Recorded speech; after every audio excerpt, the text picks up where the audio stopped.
अनिल कुमार साधु जी, NDA और UPA में लगातार खींचातानी चल रही है। बिहार में भी कुछ ऐसा ही प्रतीत हो रहा है, कैसे देखते हैं? देखिए, चुनावी वर्ष है। चुनावी वर्ष में स्वाभाविक है कि किसी भी दल में खींचतान होते रहता है। अब चिराग पासवान लगातार एनडीए पे हमला कर रहे हैं। जो बातें तेजस्वी यादव कह रहे हैं उन बातों में कहीं ना कहीं उनका भी जो जुबान है मिलता नज़र आ रहा है। देखिए, चिराग पासवान जी जो बयान दे रहे हैं नीतीश कुमार पे, शायद हमें ऐसा लगता है कि बीजेपी और आरएसएस के लोग उनके कंधे पर बंदूक रखकर निशाना साध रहे हैं।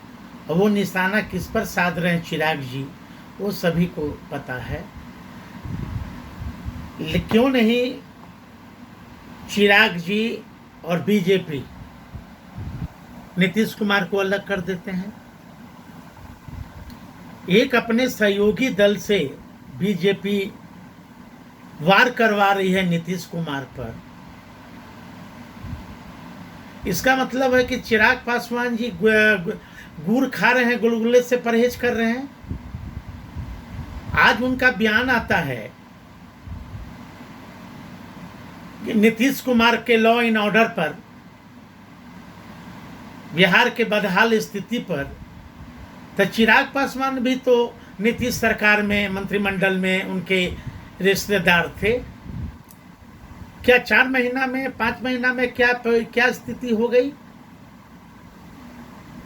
चिराग पासवान एक रिट्वीट करते हैं जिसमें एक आम व्यक्ति पूछता है कि बताइए कि लोजपा से कौन मंत्री थे एनडीए में 2017 में। उसके बाद आपने जवाबी कार्रवाई की, जवाब दिया तो ट्वीट डिलीट कर देते। देखिए, शायद चिराग जी का याददाश्त कमजोर हो गया है।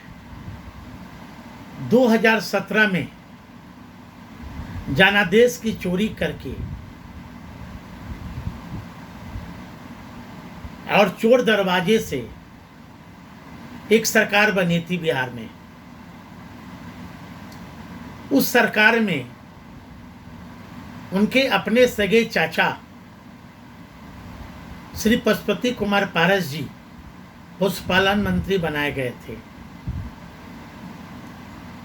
और वो उस समय नीतीश कुमार जी के मंत्रिमंडल में मंत्री भी बने, एमएलसी भी बनाए गए। तो हमें तो ऐसा लगता है कि चिराग पासवान जी का याददाश्त बढ़ाने के लिए उन्हें बादाम और च्यवनप्राश खाना चाहिए जी। साथ चिराग जी का जो ध्यान है, वो ध्यान हमें लगता है कि बनारस पर ज़्यादा उनका ध्यान केंद्रित रह रहा है। बनारस पर क्यों साधु? बनारस पर उनका ज़्यादा ध्यान है। वो थोड़ा आरती उरती पूजा पाठ में ज़्यादा ध्यान दे रहे हैं आजकल जी। तो चिराग जी को तो मैं यही कहूँगा, नसीहत दूंगा कि चिराग उम्र में छोटे हैं और रिश्ता में भी छोटे हैं। एक उम्र में बड़े होने के नाते मैं उन्हें ना भटकने दूंगा, ना उन्हें बहकने दूंगा। यदि हमारी बात को मान लें, आज भी वक्त है। बिहार का जो बहुजन की आवाज़ है, यदि उस आवाज़ को चिराग पासवान जी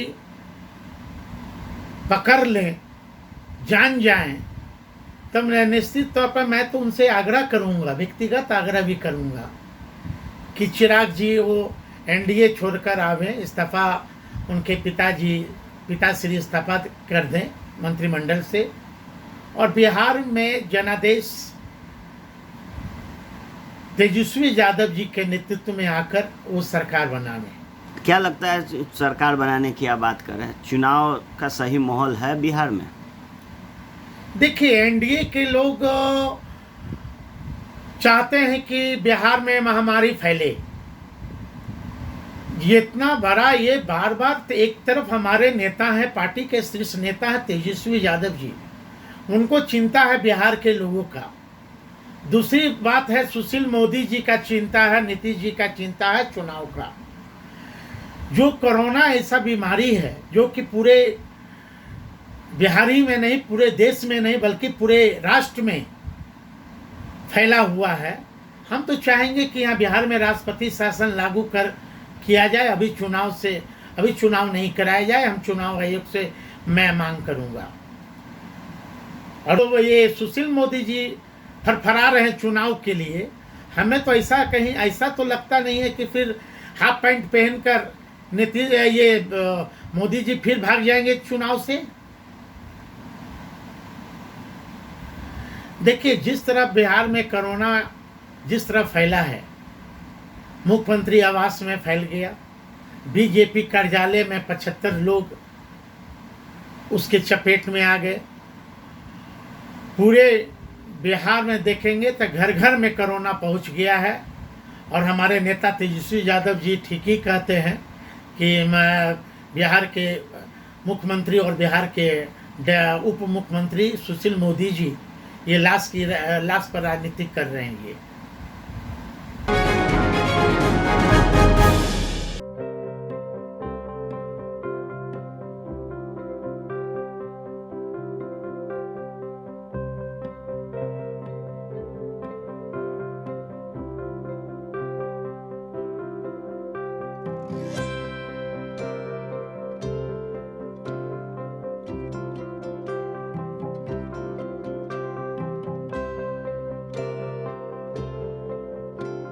एक जिंदगी बचाने वाले को हीरो कहते हैं और 1000 जिंदगी बचाने वाले को health care worker. Our heart never hardens, our temper never tires. Our touch never hurts. We value what we do. We at Paras work for cause, not for applause. Lockdown के समय, lockdown के बाद हम हैं आपके साथ।